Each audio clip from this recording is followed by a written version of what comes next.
Class 12-এর third সেমিস্টারের স্টুডেন্টদের জন্য আজকে এডুকেশনের গ্রুপ বি ইউনিট 1-এর একটা ভিডিও নিয়ে চলে আসলাম।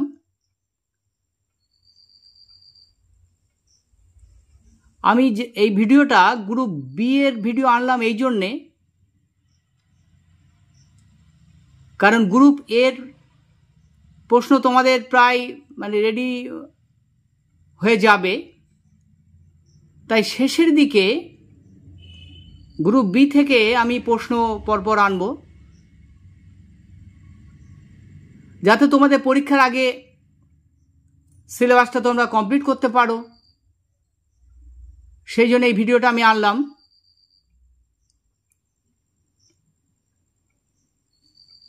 আমি এখানে গ্রুপ বি ইউনিট 1-এর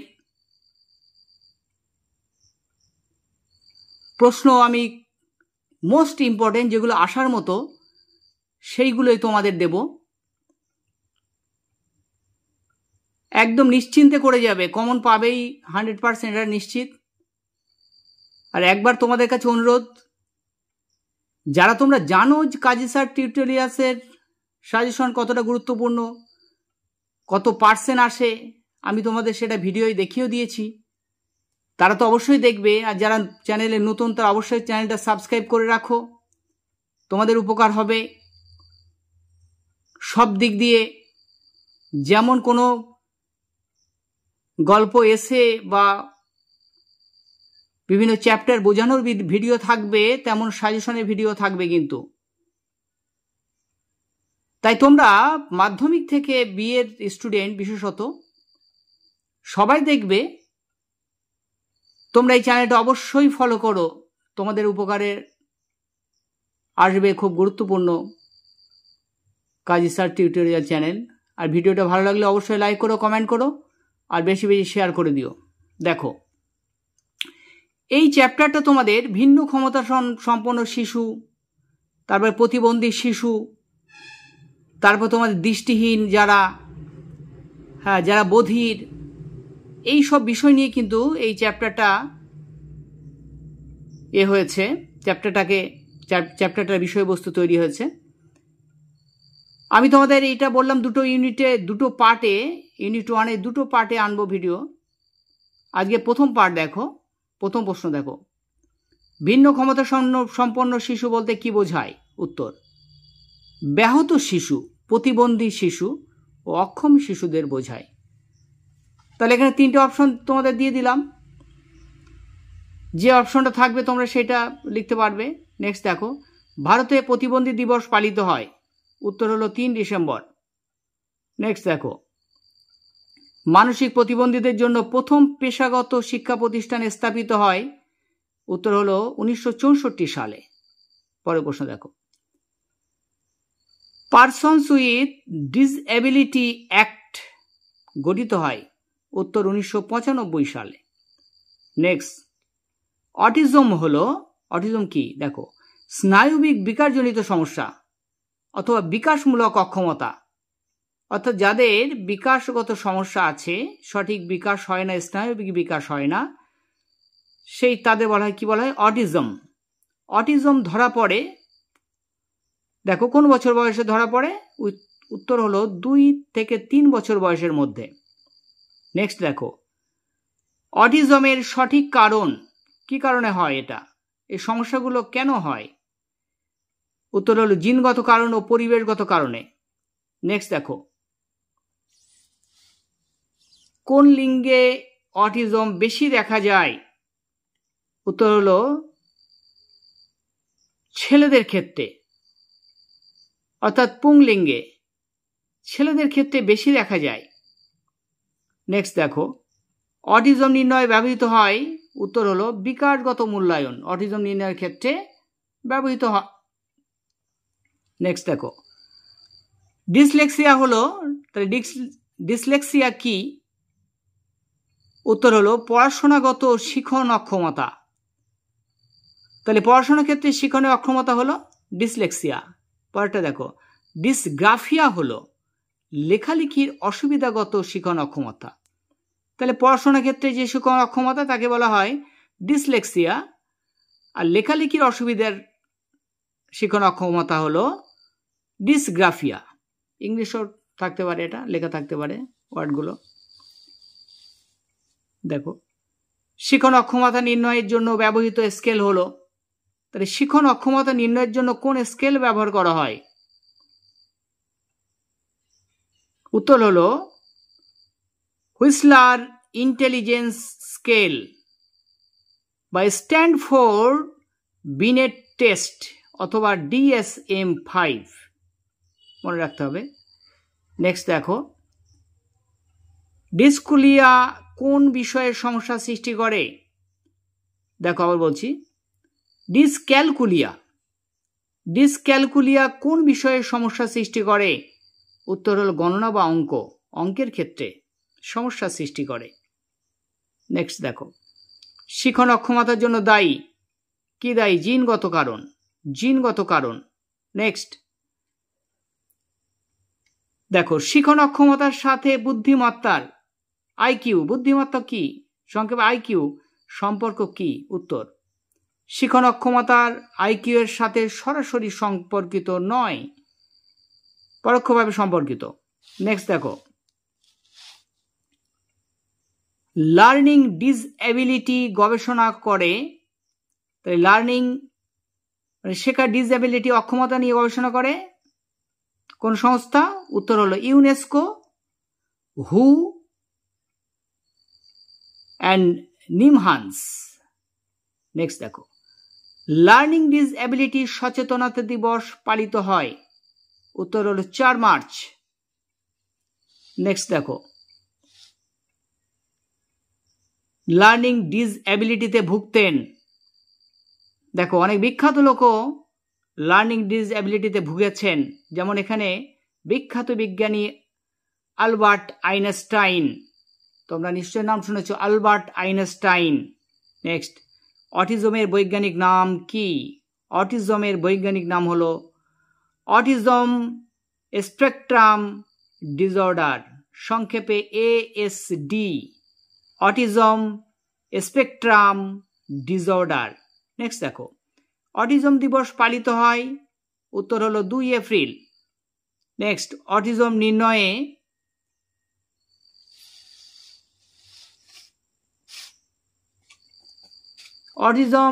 নির্ণয়ে ব্যবহৃত স্কেল।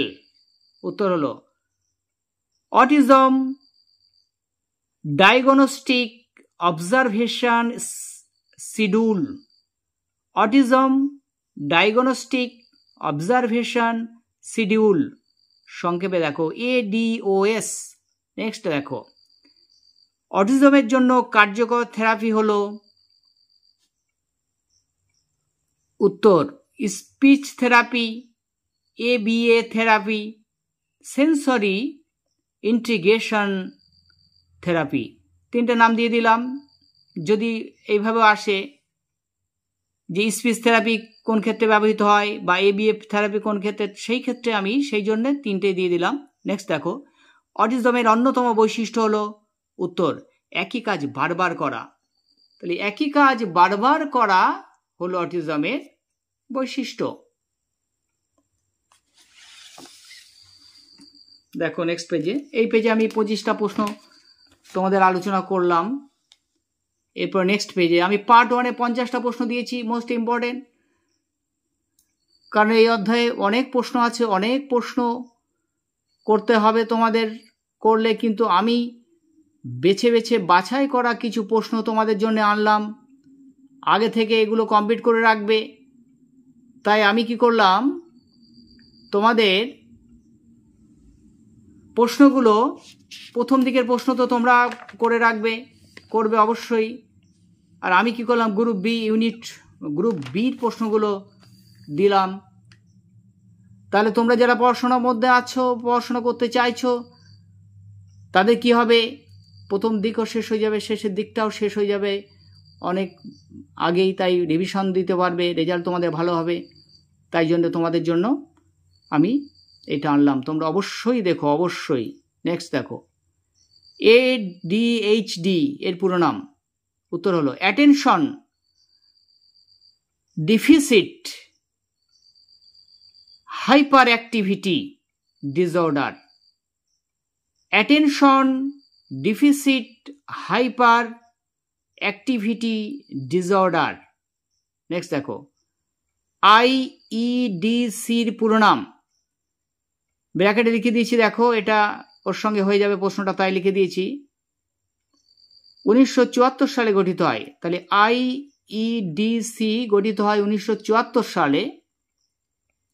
পুরো নামটা দেখো, integrated education scheme for disabled children.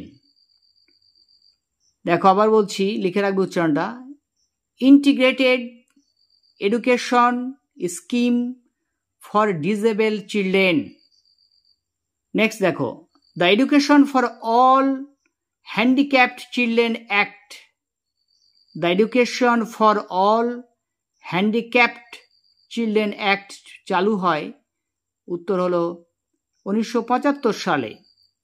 Next দেখো, মূক বধিরদের জন্য নির্দেশাত্মক পদ্ধতি আবিষ্কার করেন, উত্তর হলো ডালা গার্নো 1680 সালে। ডালা গার্নো 1680।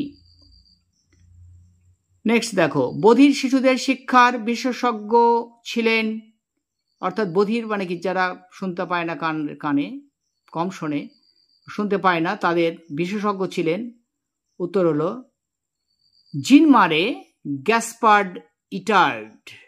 জিন মারে গ্যাসপার্ড ইটার্ড।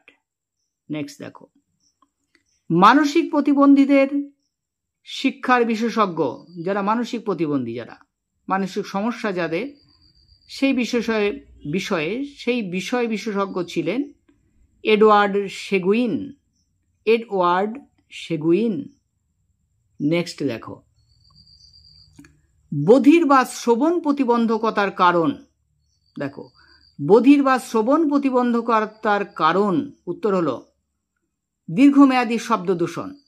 1 নম্বর কারণ, আমি 3টে কারণ দিয়ে দিয়েছি, কারণ অপশনে যেটা থাকবে সেটা লিখবে।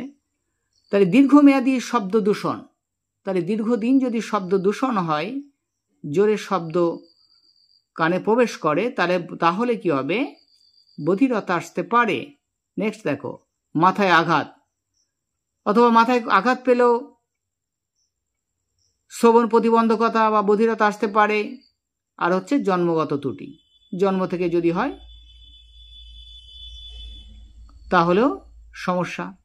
নেক্সট, শ্রবণ প্রতিবন্ধকতার জন্য ব্যবহৃত ভাষা, তাহলে যারা কানে শুনতে পায় না তাদের জন্য ব্যবহৃত ভাষা কি, উত্তর হলো সাইন ল্যাঙ্গুয়েজ। সাইন ল্যাঙ্গুয়েজ, সংকেত ভাষা, তাদের জন্য কি, সংকেত ভাষা। নেক্সট দেখো, শ্রবণ প্রতিবন্ধীদের সহায়ক যন্ত্র হলো, তাহলে যারা কারো শুনতে পায় না, তাহলে তারা যে যন্ত্র ব্যবহার করে তার নাম কি, হিয়ারিং এইড। হিয়ারিং এইড অর্থাৎ শ্রবণ যন্ত্র। নেক্সট দেখো, শ্রবণ প্রতিবন্ধীদের জন্য সবচেয়ে উন্নত চিকিৎসা। দেখো এখানে 3টে চিকিৎসার কথা আমি বলে দিয়েছি, অপশনে যেটা থাকবে সেটা লিখতে হবে। 1 নম্বর হলো শ্রবণ যন্ত্র। 2 নম্বর ককলিয়ার ইমপ্ল্যান্ট। Cochlear implant.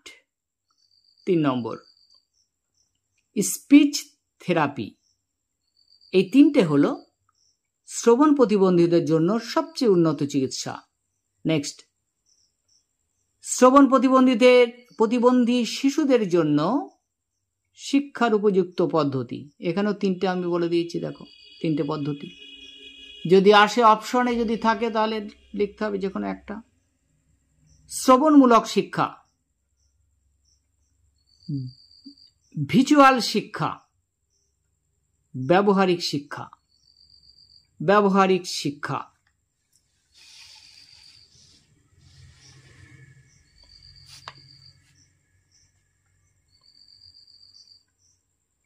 দেখো নেক্সট দেখো, বিশ্ব শ্রবণ দিবস, ওয়ার্ল্ড হিয়ারিং ডে। তাহলে বিশ্ব শ্রবণ দিবস, ওয়ার্ল্ড হিয়ারিং ডে পালিত হয় প্রতি বছর। তাহলে প্রতি বছর ওয়ার্ল্ড হিয়ারিং ডে পালিত হয় কত তারিখ? 3 মার্চ, মার্চের 3 তারিখ। নেক্সট দেখো, শ্রবণ প্রতিবন্ধীদের জন্য আন্তর্জাতিক সংকেত ভাষা। তাহলে শ্রবণ প্রতিবন্ধী যারা কানে শুনতে পায় না তাদের জন্য আন্তর্জাতিক সংকেত ভাষা কি? 1 নম্বর হচ্ছে ISL, 2 নম্বর ASL, 3 নম্বর BSL। তিনটে আমি দিয়ে দিয়েছি, অপশনে যেটা থাকবে সেটা লিখতে পারবে। নেক্সট দেখো, শ্রবণ প্রতিবন্ধীদের জন্য তৈরি প্রথম বিদ্যালয় ফ্রান্সে। কোথায় তৈরি হয়? উত্তর হলো ফ্রান্সে। নেক্সট দেখো, শ্রবণ প্রতিবন্ধীদের জন্য প্রধান মেডিকেল পরীক্ষার নাম। উত্তর হলো audiometry test, audiometry test. Next দেখো, শব্দের মাত্রা অনুযায়ী শ্রবণ প্রতিবন্ধীদের কয়টি ভাগ? উত্তর হলো 6টি। শব্দের মাত্রা অনুযায়ী শ্রবণ প্রতিবন্ধী যারা তাদেরকে 6টি ভাগে ভাগ করা হয়েছে। নেক্সট, শব্দের মাত্রার একক ডেসিবেলের সংক্ষিপ্ত রূপ। শব্দের মাত্রার একক ডেসিবেলের কি সংক্ষেপ রূপ? হচ্ছে DB। দেখো, যে সকল ব্যক্তিরা কথা বলতে পারে না ও কানে শুনতে পায় না তাদের বলে। উত্তর হলো মূক ও বধির। তাহলে যারা কথা বলতে পারে না তাদের কি বলে? মূক। আর যারা কানে শুনতে পায় না তাদের বলা হয় বধির। তো একসঙ্গে হলো মূক ময়সুক ক ও বধির। নেক্সট দেখো, শব্দের মাত্রা 91 dB এর উপরে হলে তাকে বলা হয় কি? বলা হয়? উত্তর হলো মারাত্মক মাত্রার শ্রবণ প্রতিবন্ধী, মারাত্মক মাত্রার শ্রবণ প্রতিবন্ধী। নেক্সট দেখো, সেরিব্রাল পালসি হলো, সেরিব্রাল পালসি কি? উত্তর হলো স্নায়ুবিক প্রতিবন্ধকতা। যাদের স্নায়ুর সমস্যা থাকে কি বলা হয়? Cerebral palsy. নেক্সট, শ্রবণ প্রতিবন্ধীদের অধিকার সুরক্ষা আইন হলো। উত্তর দেখো, অনেকগুলো দিয়ে দিচ্ছি এখানে, 3টে। RPWD act 2016, PWD act 1995, accessibility India campaign. তাহলে 3টে দিয়ে দিলাম। নেক্সট দেখো, শ্রবণ প্রতিবন্ধকতার কয়টি ধরন? উত্তর হলো 3টি। নেক্সট দেখো, যে শিশুদের শারীরিক, মানসিক ও সংবেদনশীল সীমাবদ্ধতা আছে তাদের বলা হয়। উত্তর হলো প্রতিবন্ধী শিশু। তাহলে প্রতিবন্ধী শিশু কাদের বলে? যাদের শারীরিক, মানসিক ও সংবেদনশীল সীমাবদ্ধতা আছে তাদের বলা হয় প্রতিবন্ধী শিশু। নেক্সট দেখো, শ্রবণ অক্ষমতা শিশুদের জন্য উপযুক্ত শিক্ষা পদ্ধতি হলো। উত্তর হলো ইশারা ভাষার ব্যবহার। তাহলে শ্রবণ অক্ষমতা যারা শুনতে পায় না তাদের জন্য কি পদ্ধতি? শিক্ষা পদ্ধতি ইশারায় কথা বোঝানো বা বলা। নেক্সট দেখো, আজকে লাস্ট প্রশ্ন দেখো, ভিন্ন ক্ষমতা সম্পন্ন শিশুদের পড়াশোনার জন্য ব্যবহার করা হয় কি? ব্যবহার করা হয় টকিং বুক। উত্তর হলো টকিং বুক। আজকে এই 50টা প্রশ্ন তোমাদের দিলাম, ইউনিট 1 থেকে মোস্ট ইম্পর্টেন্ট। এর মধ্যে তোমরা অনেক প্রশ্ন পেয়ে যাবে। এটা পার্ট 1-এর জন্য দিলাম। এরপরে তোমাদের আবার পার্ট 2 প্রশ্ন আমি নিয়ে আসবো নেক্সটে। তোমরা এই প্রশ্নগুলো রেডি করতে থাকো। আর অবশ্যই ভিডিওটা ভালো লাগলে একটা লাইক করো, কমেন্ট করো, শেয়ার করে দাও সহপাঠীদের মধ্যে, সবাই যাতে ভিডিওটা দেখতে পারে, সবার কাছে পৌঁছে যায়, সবাই উপকার পেতে পারে। আর তোমরা যারা চ্যানেলে নতুন তারা অবশ্যই সাবস্ক্রাইব করে দাও আর শেয়ার করে সবাইকে একটু সাবস্ক্রাইব করতে বলে দাও। অবশ্যই তোমাদের উপকারে আসবে এই চ্যানেল, এইটা তোমাদের কাছে অনুরোধ করলাম। সাবস্ক্রাইব করে বেল আইকনটাকে প্রেস করে রাখো, অল করে রাখো, যাতে সবার আগে এই ধরনের ভিডিও তোমাদের কাছে পৌঁছে যায়। এই শিক্ষামূলক ভিডিও, এই এডুকেশনাল ভিডিও তোমাদের অনেক উপকারে লাগবে আশা করি। ভালো থেকো, সুস্থ থেকো, পড়াশোনায় মন দাও, পড়াশোনা ভালো করে করো। এ কথা বলেই আজকের ভিডিওটা শেষ করলাম।